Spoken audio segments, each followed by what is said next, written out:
চোখের সামনেই কোনো ভাইয়ের স্বপ্নটি পুড়ে যাচ্ছে। এক র্যাব সদস্য আগায় আসছে নিভানোর জন্য, কিন্তু সে সফলতা অর্জন করতে পারল না। ফায়ার সার্ভিসকে ফোন দিয়েছে, কিন্তু ফায়ার সার্ভিস সঠিক সময় পৌঁছাইতে না পারার কারণে আজ এই ভাইয়ের গাড়িটি পুরোটাই পুড়ে গেল চোখের সামনে। রাস্তায় যানজটের কারণে ফায়ার সার্ভিস পৌঁছাইতে পারল না, আর ভাইয়ের স্বপ্নটি পুড়ে যাচ্ছে চোখের সামনে। দুঃখজনক। হায় রে বাংলাদেশ।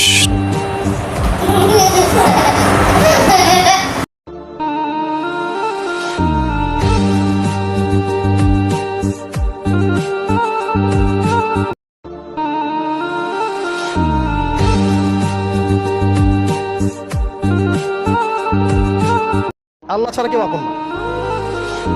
আল্লাহ ছাড়া আপন কেউ না। আর আল্লাহ ছাড়া সত্যিকার অর্থে আপনাকে আমাকে ভালো কেউ বাসে না।